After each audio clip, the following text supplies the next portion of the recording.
जब पृथ्वी पर अधर्म अपने चरम पर पहुंचा, जब दुष्टों का अत्याचार बढ़ा और धर्म संकट में पड़ा, तब भगवान ने किसी न किसी रूप में अवतार लिया। ऐसे ही एक समय की बात है जब तीनों लोकों में असुरों का राज फैल चुका था। राजा बलि, जो प्रहलाद के वंशज थे, वे एक शक्तिशाली असुर थे। प्रहलाद भले ही विष्णु भक्त थे, लेकिन उनके पौत्र बलि ने तप, बल और धर्म के मार्ग से तीनों लोकों को जीत लिया था। बलि बहुत दानी और पुण्यात्मा राजा थे, लेकिन उनके अहंकार ने उन्हें अंधा कर दिया था। उन्होंने इंद्रलोक पर अधिकार कर लिया था और देवराज इंद्र सहित सभी देवता अपना स्थान छोड़कर वन वन भटकने लगे थे। देवराज इंद्र की माता अदिति अपने पुत्रों की इस स्थिति से अत्यंत दुखी हुई। उन्होंने भगवान विष्णु की आराधना की, व्रत किया और तपस्या की। भगवान विष्णु अदिति की भक्ति से प्रसन्न होकर प्रकट हुए और वचन दिया कि वे स्वयं उनके पुत्र के रूप में जन्म लेंगे और धर्म की स्थापना करेंगे।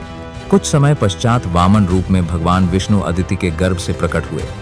वे एक छोटे, दिव्य और तेजस्वी ब्राह्मण बालक के रूप में जन्मे। उनका स्वरूप छोटा था, लेकिन तेज ऐसा कि जिससे सब मोहित हो जाएं। उन्होंने यज्ञोपवीत धारण किया, वेदों का ज्ञान प्राप्त किया और अपना संकल्प लिया कि वे राजा बलि से देवताओं का अधिकार वापस दिलवाएंगे। उधर राजा बलि ने भी एक महान अश्वमेध यज्ञ का आयोजन किया था, जिसमें वे संकल्प कर चुके थे कि जो भी ब्राह्मण उनके पास कुछ मांगेगा, वह उसे दान देंगे। यज्ञ की पूर्णता के समय सभी ब्राह्मणों, ऋषियों और देवताओं का समागम हुआ। उसी सभा में वामन रूप में भगवान विष्णु भी पधारे। वामन को देखकर पूरी सभा चकित हो गई। उनका तेज, उनका ज्ञान और उनका मधुर व्यवहार सभी को आकर्षित कर रहा था। राजा बलि स्वयं खड़े हो गए। उन्होंने वामन को प्रणाम किया और पूछा, हे ब्राह्मण कुमार, मुझे आज अपने जीवन का धन्य अवसर दो। जो भी तुम मांगोगे, मैं तुम्हें वह अवश्य दूंगा। वामन मुस्कुराए और विनम्र स्वर में बोले, हे राजन, मुझे 3 पग भूमि चाहिए। राजा बलि हंस पड़े। उन्होंने कहा, हे बालक, मैं पूरे तीनों लोकों का स्वामी हूं। तुम मुझसे मात्र 3 पग भूमि क्यों मांगते हो? वामन बोले, राजन, एक ब्राह्मण को जितनी आवश्यकता हो उतना ही मांगना चाहिए। मुझे केवल 3 पग भूमि चाहिए। राजा बलि ने अपना वचन निभाते हुए 3 पग भूमि दान देने का संकल्प लिया, लेकिन गुरु शुक्राचार्य ने उन्हें रोका।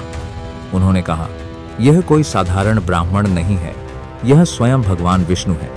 यह तुम्हें वंचित करने आए हैं। लेकिन राजा बलि अपने वचन से पीछे नहीं हटे।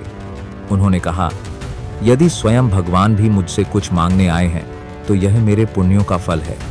मैं अपना वचन नहीं तोड़ूंगा। उन्होंने वामन को 3 पग भूमि देने का संकल्प दोहराया। तभी भगवान वामन ने अपना विराट रूप धारण कर लिया। उनका आकार इतना विशाल हो गया कि सभी दिशाएं उनके स्वरूप से भर गईं। उन्होंने एक पग पगारे में संपूर्ण पृथ्वी को नाप लिया, दूसरे पग में आकाश और स्वर्गलोक को। अब तीसरे पग के लिए कुछ भी शेष न बचा। उन्होंने बलि से पूछा, हे राजन, अब बताओ तीसरा पग कहाँ रखूं? बलि मुस्कुराए और बोले, प्रभु, आपने 2 पग में सब कुछ ले लिया। अब तीसरा पग आप मेरे शीश पर रखिए, मैं धन्य हो जाऊंगा। भगवान वामन अत्यंत प्रसन्न हुए। उन्होंने बलि के सिर पर अपना पग रखा और उसे पाताल लोक का स्वामी बना दिया। लेकिन बलि की भक्ति, उसका दान और उसका धर्म पालन देखकर भगवान अत्यंत प्रसन्न हुए। उन्होंने उसे आशीर्वाद दिया कि वह भविष्य में स्वयं इंद्र पद का अधिकारी होगा। बलि ने वचन लिया कि वे हर वर्ष धरती पर आकर अपने प्रजाजनों से मिलेंगे। यह वही परंपरा है जो दक्षिण भारत में ओणम पर्व के रूप में मनाई जाती है, जहां राजा बलि के आगमन की खुशी में लोग उत्सव करते हैं। वामन अवतार केवल एक लीला नहीं थी, यह एक संकेत था कि अहंकार चाहे जितना भी सज्जनता के वस्त्र पहन ले, यदि वह धर्म के मार्ग से विचलित होता है तो ईश्वर स्वयं आते हैं उसे पुनः संतुलन में लाने। राजा बलि जैसा दानी, वीर और समर्पित राजा भी जब स्वर्ग पर अधिकार कर बैठा तो भगवान को वामन बनकर आना पड़ा, लेकिन बलि की भक्ति ने उसे पतन से बचा लिया। यही कारण है कि बलि आज भी पूजनीय है। वामन अवतार में भगवान ने एक बहुत महत्वपूर्ण बात हमें सिखाई, विनम्रता। एक छोटा बालक बनकर उन्होंने पूरे ब्रह्मांड को अपने 3 पगों में समेट लिया। यह दिखाता है कि विनम्रता में कितनी शक्ति होती है। वह जो नम्र है वही सच्चा महाबली है। राजा बलि भी अंततः यही सीखते हैं और यही उन्हें ईश्वर के समीप ले जाती है। जब भगवान वामन ने अपना रूप प्रकट किया तो सारे ब्रह्मांड में एक अद्भुत ऊर्जा फैल गई। देवताओं ने स्वर्ग में अपनी जगह वापस पाई, इंद्र ने पुनः अपना सिंहासन प्राप्त किया, शिवों ने यज्ञ पूर्ण किया और अदिति ने अपने पुत्र के रूप में भगवान को पाकर अपने व्रत को सफल समझा। यह अवतार धर्म की पुनः स्थापना के लिए लिया गया था, लेकिन इसमें भगवान ने किसी राक्षस को मारने की आवश्यकता नहीं समझी। उन्होंने बुद्धि, दान और वचन की मर्यादा से अपना कार्य पूरा किया।